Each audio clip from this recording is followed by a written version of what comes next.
días. En esta ocasión vamos a hablar del tracto respiratorio inferior dentro de la patología pulmonar.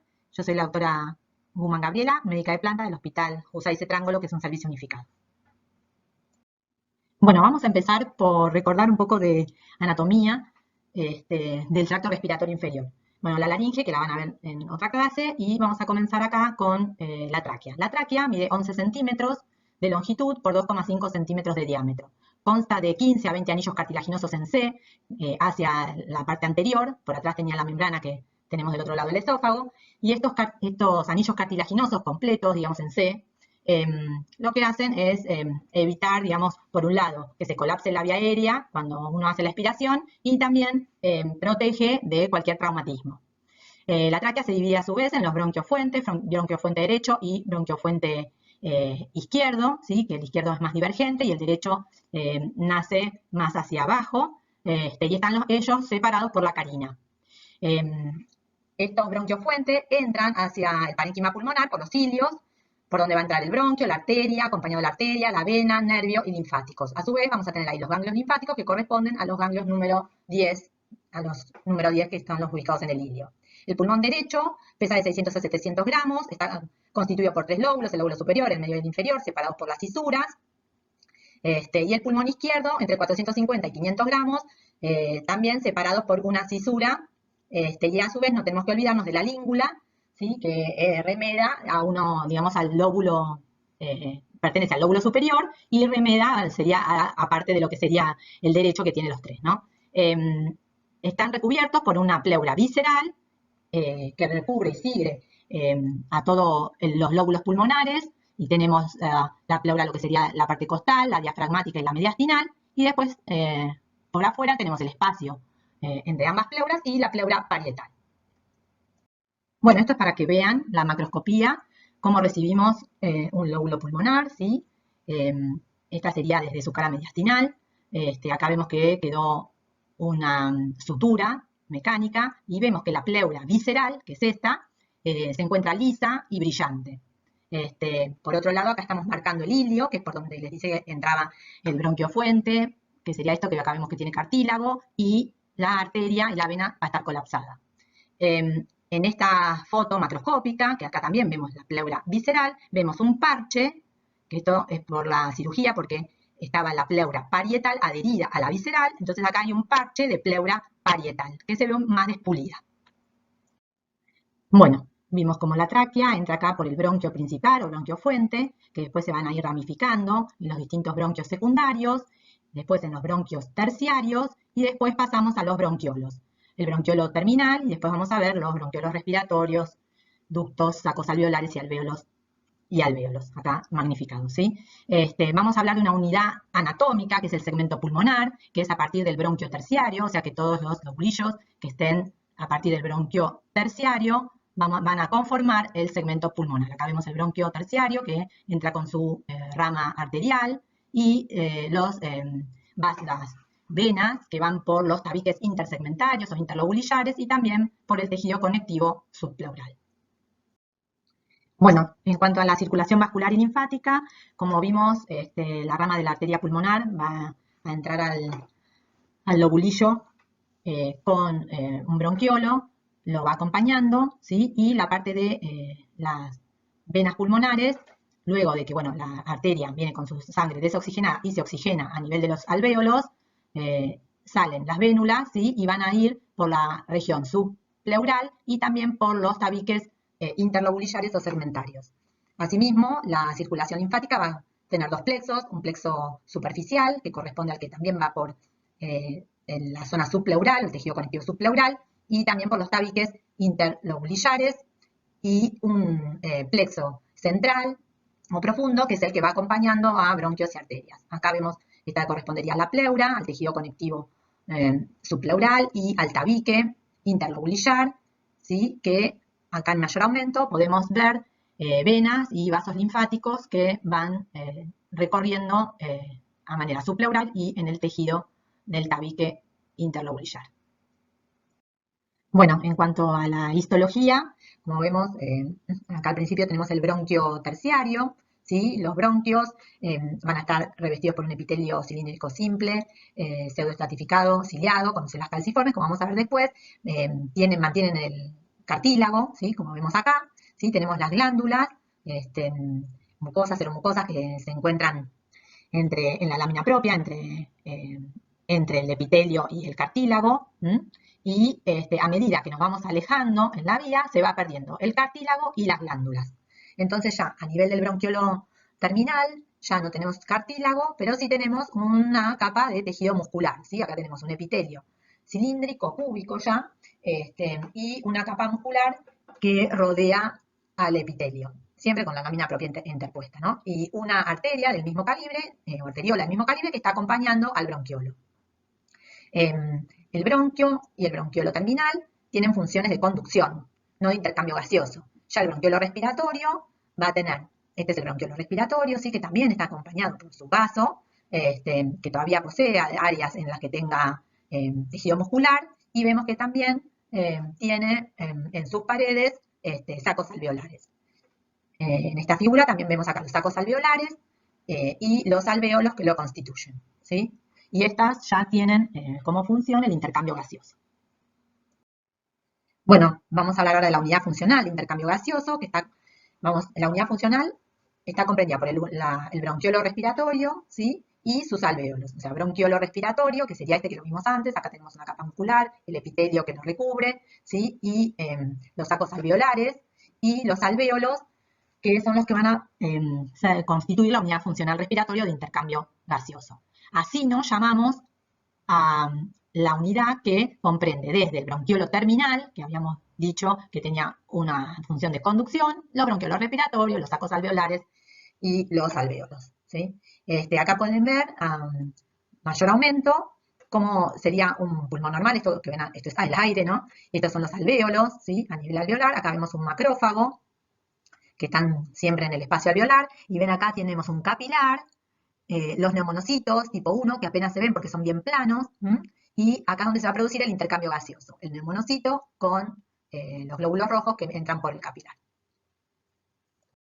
Bueno, el bronquio, como dijimos ya varias veces, está revestido por un epitelio, que es el epitelio respiratorio, un epitelio cilíndrico, pseudoestratificado. Eso hay algunas células que los núcleos se están tocando la basal y otros están más arriba, o sea, todos se están tocando, pero hace una pseudoestratificación. Las células ciliadas, acá ven los cilios, y algunas células calciformes que en la normalidad son escasas, cuestan verlas, ahí hay una y acá habría otra.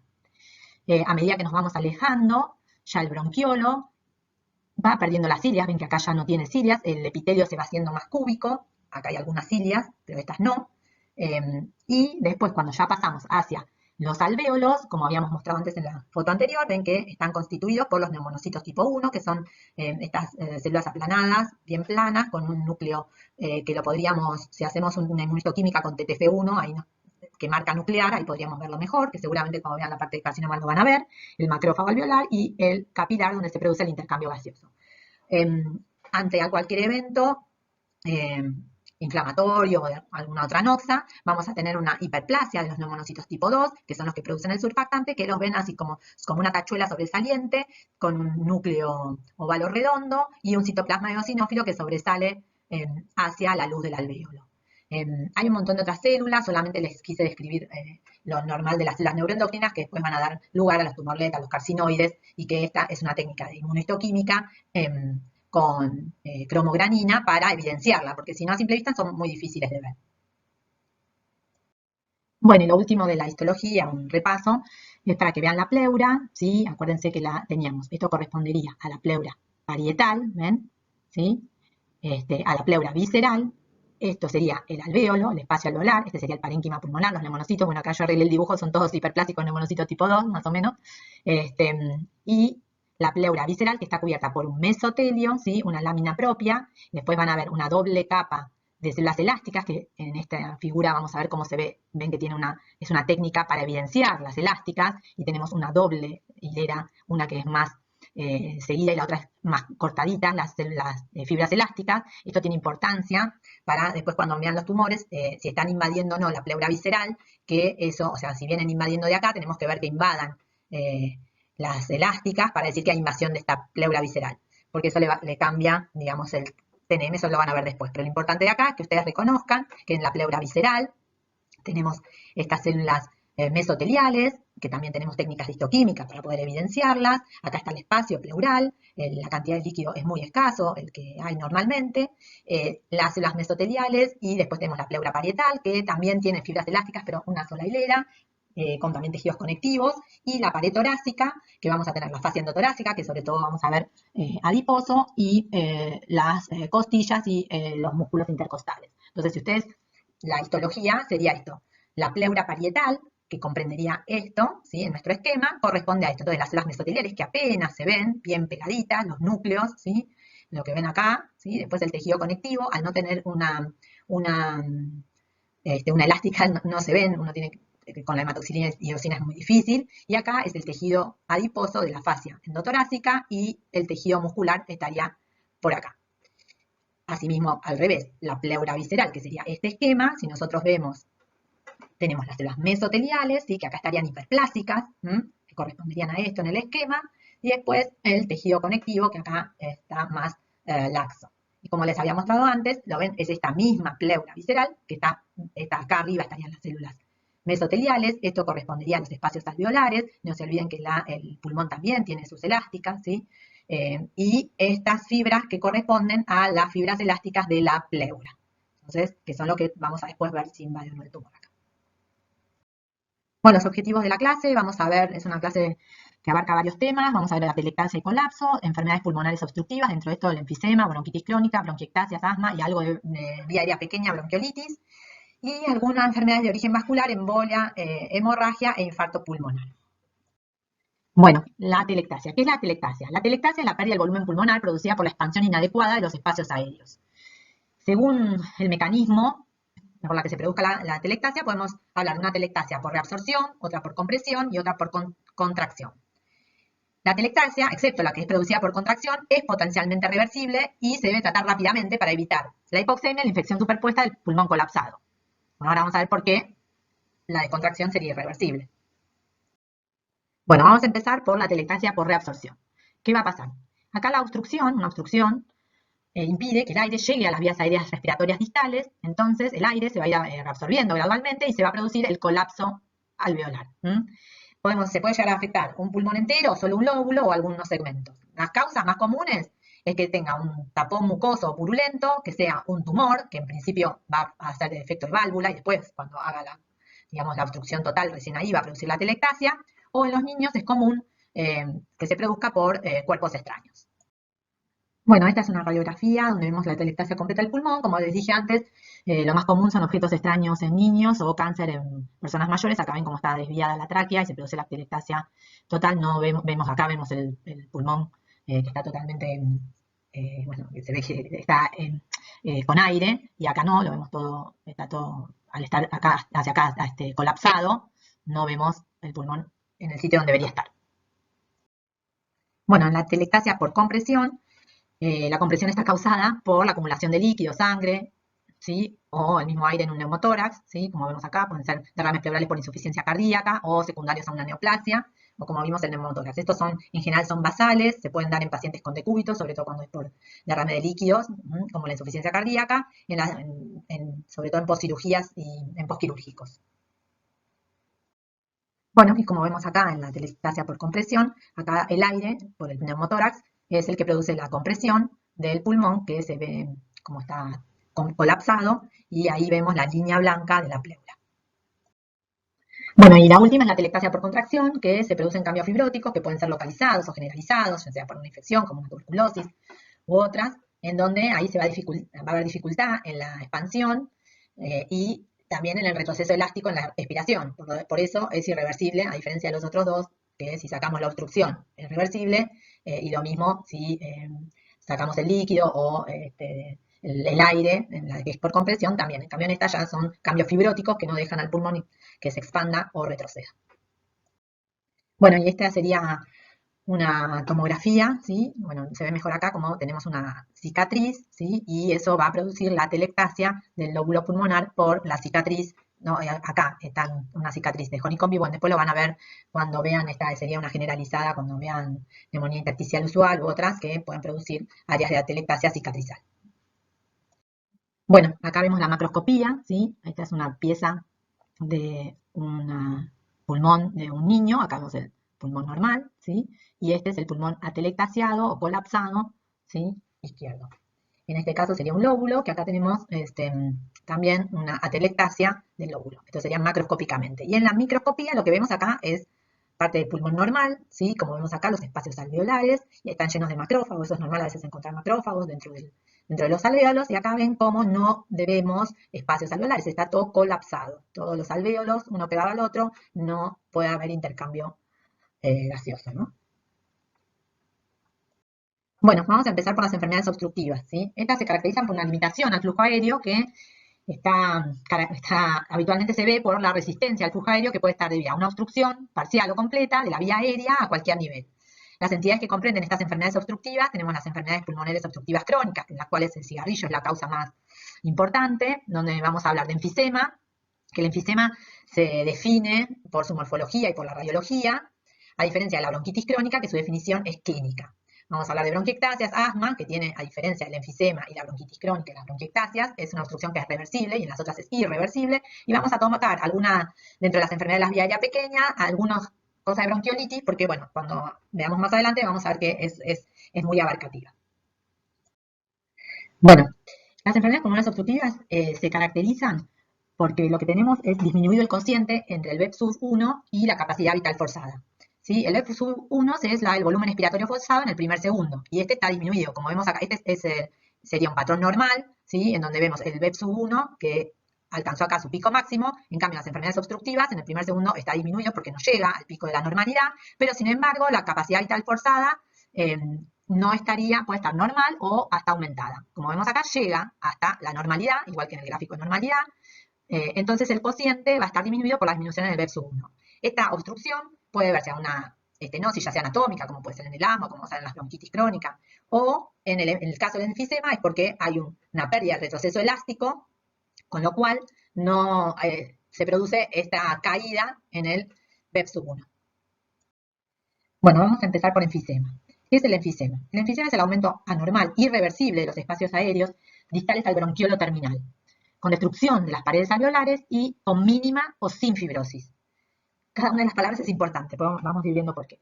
Según donde está ubicada este aumento irreversible con la destrucción del espacio, destrucción de las paredes alveolares, se van a clasificar en panacinar, centroacinar, paraceptal e irregular. Entonces acá vemos en el esquema, ¿no? El bronquiolo terminal, bronquiolos respiratorios, los sacos alveolares o conductos alveolares y los alvéolos, ¿no? En el panacinar, todo el acino va a estar, ¿se acuerdan que el acino lo teníamos después del bronquiolo terminal?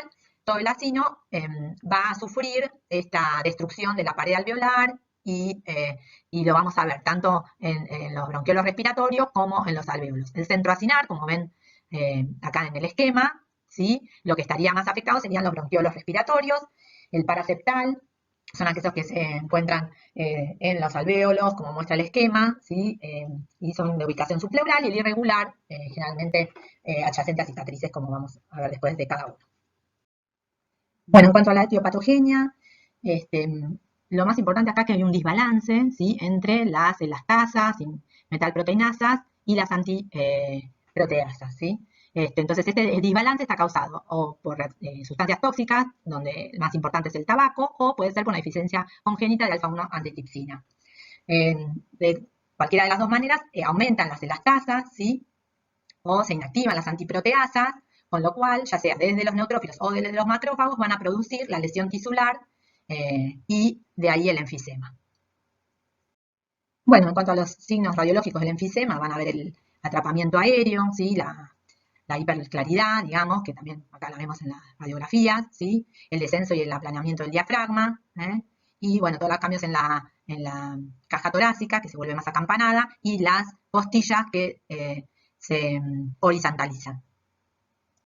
En cuanto a la clínica del enfisema, la disnea es el primer síntoma en pacientes que tengan bronquitis crónica o bronquitis asmática, crónica subyacente, puede empezar con tos y sibilancias en vez de empezar con la disnea. Acuérdense que, bueno, esto como es una enfermedad obstructiva, el BEP-1 va a estar disminuido, el cociente disminuido, por lo tanto, y Secundariamente, el enfisema puede terminar en una hipertensión pulmonar secundaria y la muerte en general se produce por una insuficiencia cardíaca derecha o por pulmonales, y acá vemos lo que se dice clínicamente como el soplador rosado, ¿sí? Bueno, vamos a empezar a ver cada uno de los subtipos. El enfisema centroacinar, acuérdense que donde se producía a nivel de los bronquiolos respiratorios, como habíamos visto en el esquema, es el más común de todos, corresponde al 95% de los enfisemas. Muchas veces los otros siempre tienen algo de centroacinar, como ustedes ven en la macroscopía. Este es el parénquima pulmonar, ¿sí? Y vemos que perfectamente, como vemos acá en el centro de los acinos, ven que están justo donde está acá los bronquiolitos o los bronquiolos y algún vaso. Entonces, cercano ahí se producen estas especies de quistecitos de distintos tamaños, que no es otra cosa que estos espacios alveolares aumentados de tamaño con la ruptura de sus paredes. Lo más común es que sea el tabaco, como les dije antes, y también las neumoconiosis o polvos minerales pueden ser las causas. Se ve sobre todo en los lóbulos superiores. Bueno, y en la microscopía, ¿qué es lo que vamos a ver?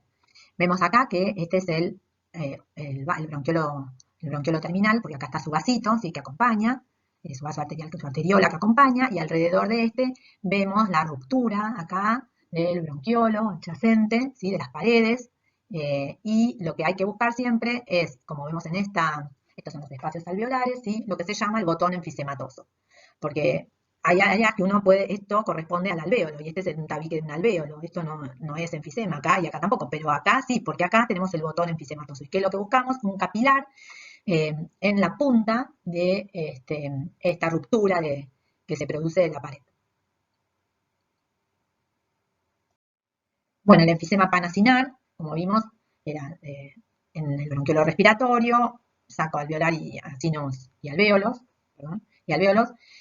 Corresponde al 5% de los enfisemas, se ven los lóbulos inferiores, envuelve a todo el acino, y estos son los que están frecuentemente asociados a déficit de alfa-1-antitripsina. Como ven acá macroscópicamente, la ruptura de las paredes o del parénquima se produce en todo, no solo cerca de los bronquiolos, sino en todo el parénquima pulmonar, y acá en mayor aumento lo mismo, ¿sí? Vemos, acá tenemos un vaso, y está rodeando el vaso y más allá. Bueno, el enfisema paraseptal es el que involucra a la parte de los acinos distales, ¿sí? En general es acá está la pleura, es subpleural, acá ven la parte del enfisema, ¿sí? Es subyacente a la pleura, ¿sí? Y se da sobre todo en individuos altos y flacos. Cuando vemos después en otra fotografía lo que se llaman las bullas, vamos a ver que se asocian a un neumotórax. Como vemos acá en la microscopía, acá estaría la pleura, y acá vemos que están, serían los espacios alveolares conservados, y acá hay ruptura de las paredes y los alvéolos totalmente aumentados de tamaño con ruptura y sin fibrosis. Bueno, y por último el enfisema irregular, que está asociado a zonas de cicatrización, como puede ser los más viejos, o por histiocytosis de Langerhans, que ya las van a ver. En general son asintomáticos, ¿sí? Acá vemos la cicatriz y nuevamente los alvéolos que están dilatados. Hay otros enfisemas, como el compensador, el senil, el obstructivo, y ahora vamos a ver un ejemplo del enfisema bulloso. Este es un ejemplo de enfisema bulloso. Acá ven el cirujano cómo va a ver, estas son las costillas, y acá le sale, apenas abre, todas las bullas, que son espacios alveolares mayor a 1 centímetro. Acá está en el corte del parénquima pulmonar, ¿sí? Como ven acá, todo este enfisema bulloso, que son las que se rompen y van a causar el neumotórax. Acá la microscopía, acá vemos parte del parénquima pulmonar, y ven que están bien pegadito a la pleura, entonces esto se rompe y el aire pasa hacia el espacio pleural, como vimos antes, y produce el neumotórax. Bueno, para resumir, en cuanto a la morfología del enfisema, ya vimos que se produce la destrucción de las paredes alveolares sin fibrosis, ¿sí? Acá está la destrucción, el botón enfisematoso que podemos ver en la punta. Además disminuye el número de capilares, tenemos una pérdida del tejido elástico, podemos ver un poco de inflamación, ¿sí? Peribronquiolar, y presencia de carbón. Todo este pigmento negro que ustedes ven es el carbón, ¿sí? En menor aumento, y acá a mayor aumento vemos este pigmento de carbón.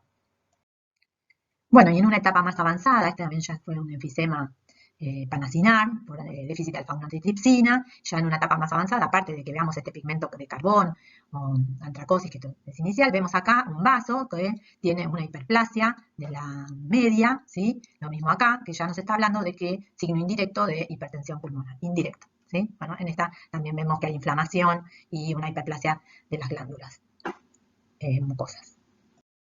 Bueno, la bronquitis crónica, el diagnóstico es clínico y se define por la presencia de tos productiva persistente durante al menos 3 meses consecutivos en un periodo de 2 años. Involucra a hombres de entre 40 y 65 años y se ven en el 20 a 25% de los hombres fumadores. Algunos tienen bronquitis crónica con enfisema y acá vemos, digamos, el tórax en tonel del congestivo azul, ¿sí? O abotalado azul. Bueno, en cuanto a la clínica, que ustedes lo van a ver, lo vieron, lo están viendo ahora, seguro es tos con producción de esputo, eh, pueden tener infecciones a repetición, algunos desarrollan una enfermedad pulmonar ya obstructiva, crónica, que puede progresar hacia la hipercapnia, la hipoxemia y la cianosis, el abotalado azul, y también se pueden complicar con hipertensión pulmonar e insuficiencia cardíaca.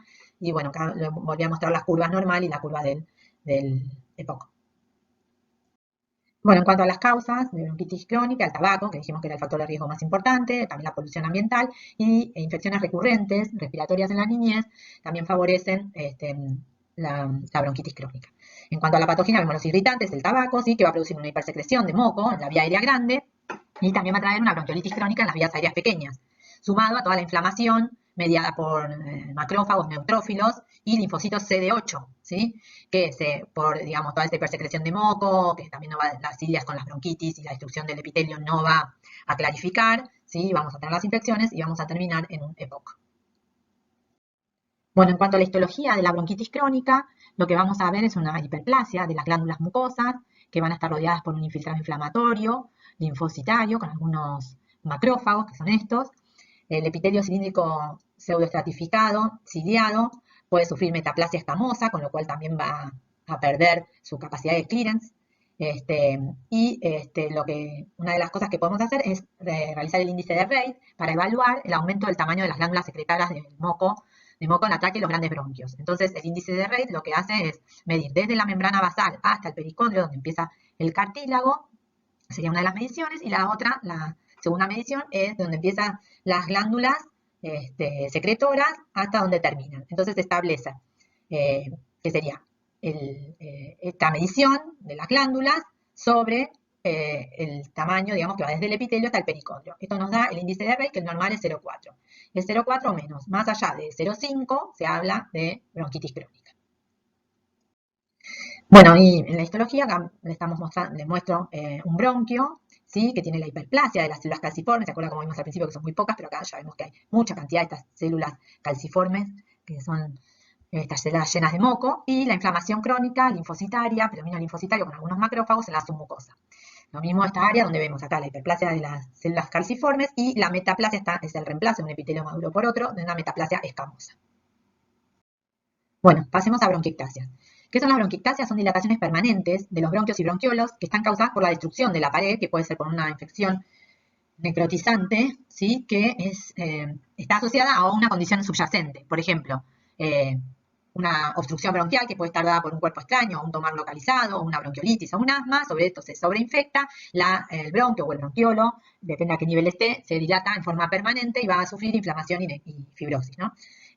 Lo mismo también puede ser secundario o sea, hasta la condición asociada puede ser congénita o hereditaria, como en la fibrosis quística o en algunas enfermedades inmunodeficientes, o una disquinesia ciliar primaria, en donde las cilias pierden su movilidad, como el síndrome de Cartagena, que tiene sinusitis, situs inversus y las bronquiectasias, o una neumonía, ¿sí? Necrotizante o supurativa, sobre todo por estafilococo, que la tuberculosis, que como que no estuvo bien, no pudo ser bien curada y puede quedar como secuelas las bronquiectasias. Las bronquiectasias pueden ser difusas, como vemos en esta tomografía, ¿no? Que abarcan los dos pulmones, acá, la dilatación de los bronquios y bronquiolos, o puede ser localizada en algún segmento. Bueno, en cuanto a la clínica, vamos a tener todo con expectoración purulenta, que a veces puede ser fétida. El esputo puede llegar a contener estrías de sangre, puede ser una verdadera hemoptisis. Pueden tener acropaquias en los dedos de las manos, y esto por trastornos en la oxigenación. Y se puede complicar con abscesos, que estos abscesos pueden después, bueno, si no están controlados, dar abscesos cerebrales, y amiloidosis, porque todas las infecciones crónicas pueden traer la amiloidosis, ¿no? En cuanto a la clasificación, como vimos antes, la podemos clasificar localizadas o generalizadas, y también de acuerdo a cómo, donde esté afectado primariamente, van a ser saculares, una forma de saco, o cilíndricas, o variscosas, que son serpiginosas. Bueno, en general afectan los lóbulos inferiores, y acá como pueden ver, este es un corte del parénquima pulmonar, y vemos estas dilataciones que son cilíndricas, permanentes, de los bronquios, acá mayor aumento lo mismo, ¿sí? todas unas que siguen a las otras. Acá, miren acá cómo va siguiendo, sería la rama de los bronquios, y siguen los bronquiolos, está con una dilatación permanente hasta casi llegar a la pleura. Este es otro ejemplo, corresponde a un lóbulo pulmonar, ¿sí? Y estas son difusas y saculares, y está entre la fibrosis que tiene, más las dilataciones permanentes, los bronquios y bronquiolos, miren como el bronquio llega hasta la superficie pleural y tiene esta dilatación sacular, porque vienen finitas y después se ensanchan hacia la pleura. Bueno, este es un caso de una fibrosis quística, ¿sí? En los pulmones explantados, que no solamente vamos a ver las bronquiectasias que lo caracterizan, sino que, bueno, hay áreas de infección. Esta es la microscopía del pulmón explantado, que no solamente tenemos las bronquiectasias, acá vemos el epitelio cilíndrico, que ya está casi destruido por la inflamación, y con áreas ya de bronconeumonía, que es como van a ver en las clases de infecciones, en un paciente con esta enfermedad fibrosis quística hereditaria, que no solamente tenía todos los quistes pulmonares, sino también en páncreas. Bueno, en el mismo pulmón explantado, ven estas áreas de bronconeumonía y las bronquiectasias, y en la microscopía ya tenía signos indirectos por la hiperplasia. Este es un vaso, ¿sí? La hiperplasia de la media, y también un poquito puede haber fibrosis intimal, que habla de signos indirectos de hipertensión pulmonar. Este es el epitelio cilíndrico, también de una bronquiectasia con el filtrado inflamatorio en la mucosa. Acá habla del lóbulo superior izquierdo y las áreas de bronconeumonía. Bueno, pasamos a asma. El asma se caracteriza por vías respiratorias hiperreactivas con episodios reversibles de broncoconstricción. La mitad de los casos aparecen en niños y, bueno, como vemos acá, esta sería una vía aérea respiratoria normal y se produce una inflamación con producción de moco, ¿sí? De las vías aéreas respiratorias en los asmáticos. Bueno, en cuanto a los tipos de asma, clásicamente se los dividía en extrínseco e intrínseco, pero lo que se está haciendo ahora, se tiende a hacer, es ver cuál es el alérgeno y la respuesta hacia ese alérgeno de cada individuo. Entonces tenemos el asma alérgico, que es el más común, el de los chicos, el que se produce por inhalación de polen, pelos de animales, ¿sí? Después tenemos el asma infeccioso, cuando hay una infección viral, actúa como un factor precipitante, también se ven los niños susceptibles.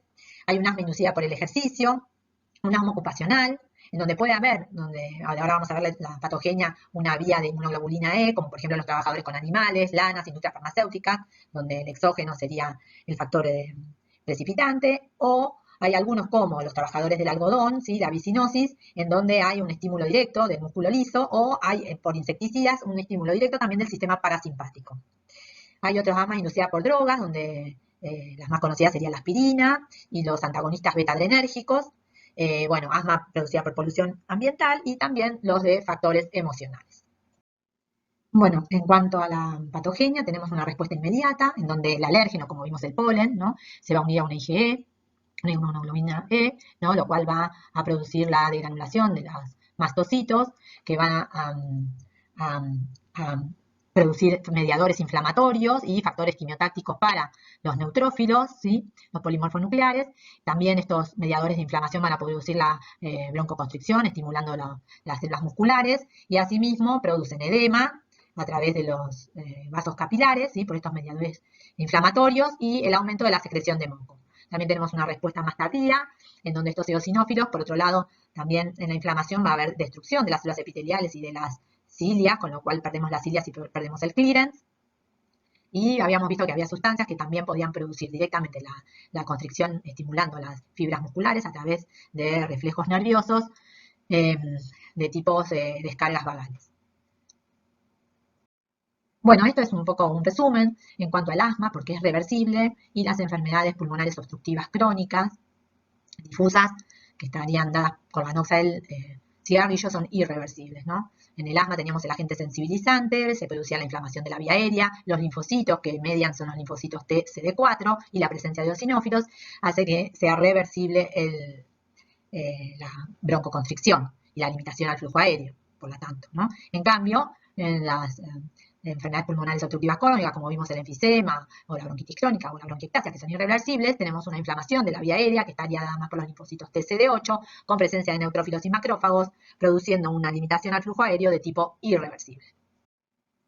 Sin embargo, a pesar de que el asma es reversible, muchas veces las crisis asmáticas que no responden a tratamiento pueden terminar en la muerte del paciente, y esto es lo que vemos en pulmones, acá están las costillas, como lo vemos agrandado, rosado, ¿sí? De aspecto congestivo y pesado. Y este es el moco que sale de los bronquios, que lo ven como sigue el molde de los bronquios y los bronquiolos. Bueno, como vemos en la microscopía, como dijimos antes, acá está el epitelio de superficie, en la lámina propia vemos gran cantidad de eosinófilos. Los eosinófilos son los que tienen el citoplasma bien rosado, así que son estos que toda esta cantidad que ustedes ven acá en la lámina propia, ¿sí? En el tejido conectivo. Y la otra cosa que se ven es el engrosamiento de la membrana basal, ¿sí? Que con esta técnica, acá pareciera un PAS, se distingue mucho más este engrosamiento de la membrana basal. Ya acá el epitelio está más indemne, pero acá el epitelio se denudó, está necrosado, ¿sí? Nos queda la membrana basal, el infiltrado inflamatorio con eosinófilos, y acá los músculos, el tejido muscular, ¿sí? Hiperplásico. Bueno, acá volvemos a ver el epitelio superficial con hiperplasia de las células calciformes, el infiltrado linfocitario con presencia de abundantes eosinófilos. En mayor aumento acá se ven los eosinófilos, ven el citoplasma bien rosado fuerte, y se pueden llegar a encontrar los espirales de Cushman, ¿sí? Que no es más que otra cosa que moco condensado, y los cristales de Charcot-Leyden. Bueno, y como último ítem de las enfermedades pulmonares obstructivas, tenemos en las enfermedades en las vías aéreas pequeñas. ¿A qué llamamos la vía aérea pequeña? Es aquella que tiene un diámetro interno de 2 milímetros y no tiene cartílago. Por eso incluye a los bronquiolos terminales, ¿sí? Y al bronquiolo respiratorio, como habíamos visto antes. Están acompañados de su vaso. Bueno, este cuadro es para que vean dentro de la vía aérea pequeña, o sea, de los bronquiolos, la cantidad de enfermedad de la vía aérea pequeña, la clasificación. Que en la clasificación vamos a tener los desórdenes donde el bronquiolo es el sitio primario de la enfermedad, o que pueda estar acompañando como sitio secundario a otra enfermedad, como vimos en las bronquiectasias, o sea, que no va a ser solo del bronquio que esté dilatado, sino también el bronquiolo. En el asma, que también vamos a tener el infiltrado inflamatorio, en enfermedades pulmonares obstructivas crónicas, en la bronquitis crónica, en el enfisema, o en otras que van a ver después, como la neumonía en organización, que van a tener una bronquiolitis obliterante. Y como específica vamos a tener cambios agudos, inflamatorios agudos, que puede acompañar a cualquier infección, y la que sí vamos a ver un poco es la constrictiva, que vamos a ver un poco de las causas. Y algunas bronquiolitis que pueden sugerirnos alguna enfermedad. Por eso, como vemos que la clasificación es bastante amplia, es necesario siempre el diagnóstico multidisciplinario para llegar a buen puerto. Bueno, en cuanto al bronquiolo como sitio primario, vamos a hablar, como les dije antes, de la que produce los cambios fibróticos, que es la bronquiolitis constrictiva obliterante, ¿sí? Entonces acá tenemos el bronquiolo, este es el epitelio de superficie, ¿se acuerdan que era cúbico? ¿Sí? Y acá tenemos el músculo que rodea, ¿sí? Entre el músculo y el epitelio vemos esta área, ¿sí? Eosinófila. A mayor aumento, lo mismo, acá vemos el bronquiolo, como le quedó ese epitelio cúbico, ¿sí? Y por debajo vemos esta área, ¿sí? Que es eosinófila, fibrótica, con un poco de inflamación acompañante. Esta es una técnica de tricrómico, que lo realza, se llama tricrómico porque tiene 3 colores. La fibrosis se ve azul, para que ustedes vean, este es el epitelio de revestimiento, la fibrosis azul, y lo que queda del músculo se ve rojo, que está acá y acá. Entonces, entre el epitelio y el músculo hay un área de fibrosis. Normalmente este espacio no existe, no es una lámina propia bien finita, como mostramos en la histología, en las primeras diapositivas de bronquiolos, ¿sí? Bueno, esta ya sería un estadio terminal, en donde ya directamente ven que acá está nuevamente el tricrómico, la fibrosis azul y lo que quedó del músculo del bronquiolo, y a veces solamente lo reconocemos porque acá está acompañando su arteriola, que siempre acompaña al bronquiolo, pero quedó todo el resto fibrótico. No vemos ya epitelio, entonces ya no reconocemos el bronquiolo. ¿Qué causas pueden traernos esta bronquiolitis constrictiva? Un montón de causas. De ahí lo que siempre se dice, el diagnóstico tiene que ser multidisciplinario. O sea, siempre saber si tuvo un trasplante, si tuvo toxicidad por drogas, alguna enfermedad del tejido conectivo, alguna infección, gases, bueno, enfermedades de la piel, como un síndrome paraneoplásico, etcétera. Bueno, y vemos alguna que otra bronquiolitis que sugieren enfermedad, como por ejemplo la bronquiolitis folicular, que acá vemos lo que queda, acá vemos el epitelio respiratorio, ¿sí? Del bronquiolo, y vemos acá un acúmulo linfoide que tiene centro germinal, ¿sí? Este es el centro germinal del acúmulo linfoide en la pared del bronquiolo. Por eso se llama bronquiolitis folicular. Y esto se asocia no solo a enfermedades del tejido conectivo, como la artritis reumatoide, sino que también lo vemos asociado a las bronquiectasias que ya vimos, ¿sí? Y también otras bronquiolitis, como la que vimos que tenía eosinófilos, que pueden ser por asma, ¿sí? O, bueno, otras causas como una neumonía eosinofílica o una aspergilosis, etcétera. Por eso de ahí, nuevamente, multidisciplinario para el diagnóstico. Bueno, entre las otras bronquiolitis que pueden sugerirnos enfermedades, tenemos la granulomatosa, ¿no? Acá vemos la pared del bronquiolo, ¿sí? Bueno, acá nos queda el músculo, el epitelio está desfaselado, o sea, no lo tengo, ¿sí? Pero acá vemos un acúmulo de histiocitos, un granuloma, en este caso estaría poco conformado, no vemos en la gigante, pero sí esto, lo que son los histiocitos, los linfocitos, alrededor, haciéndole una corona, y esto, bueno, ya van a ver en neumonía por hipersensibilidad, por ejemplo, que puede ser parte, estos granulomas poco conformados en la bronquiolitis granulomatosa, ¿sí? Pero siempre pensamos primero infecciones. La otra bronquiolitis que pueden ser por sustancias inhaladas, acá vemos el bronquiolo con sus vasos que lo acompañan y ven estos puntos birrefringentes que son los polvos inorgánicos que a la luz birrefringente refringen. Bueno, este es un cuadro a manera de resumen de las enfermedades pulmonares obstructivas. De este lado tiene la bronquitis crónica, bronquiectasias, asma, enfisema y las de las vías aéreas pequeñas, la localización anatómica por las cuales vemos que están principalmente involucradas, sería la bronquitis crónica del bronquio, la bronquiectasia también, en el asma también, vimos que los bronquiolos también están afectados, en el enfisema en general en lo que son todos los acinos, y las vías pequeñas los bronquiolos. ¿Y cuáles son las alteraciones anatomopatológicas principales que más o menos estuvimos viendo? En la bronquitis crónica, la hiperplasia de las glándulas con hipersecreción. En la bronquiectasia, la dilatación permanente, ¿sí? En el asma, la hiperplasia del músculo y el exceso de moco, la presencia de eosinófilos. El enfisema, que es la dilatación del espacio aéreo con la destrucción de las paredes. Acuérdense, depende en dónde sea, nos va a dar los distintos subtipos. Y en cuanto a las vías aéreas pequeñas, sobre todo la bronquiolitis constrictiva, por algunos humos o contaminantes, ¿no? Y las clínicas, perdón, o sintomatologías de cada una de esas, que en general es tos y disnea en todas. Bueno, y ya para ir terminando, vamos a pasar a las enfermedades vasculares, al tromboembolismo pulmonar. El tromboembolo pulmonar se suele originar en una vena profunda, en los miembros inferiores o en la pelvis, a partir de un trombo venoso, ¿sí? Que está formado por éstasis en la circulación. Bueno, viaja por la vena cava inferior hacia la aurícula derecha, ahí al ventrículo derecho y a la arteria pulmonar, ¿sí? Y de ahí va por sus distintas ramas viajando el émbolo y vemos a ver dónde va a encallar. Bueno, esta imagen corresponde a un tromboembolismo pulmonar en silla de montar. Este es el tromboémbolo, pardo, rojizo, ¿sí? El cual se encuentra en la bifurcación de la arteria pulmonar, ¿sí? Como ven, está cabalgando, por eso se dice en silla de montar. Bueno, y acá vemos un tromboembolismo en la arteria pulmonar principal. Ven que acá este sería el tromboémbolo, que lo ven más rosado. Este es el ilio, ¿sí? Está justo a nivel del ilio. Y los pacientes que permanecen inmovilizados durante semanas son los que tienen mayor riesgo y pueden presentar una disnea súbita, y la muerte en estos pacientes ocurre en minutos. Bueno, y en cuanto al aspecto histológico, acá vemos el aspecto histológico de un émbolo. En la rama, esta es la pared de la arteria.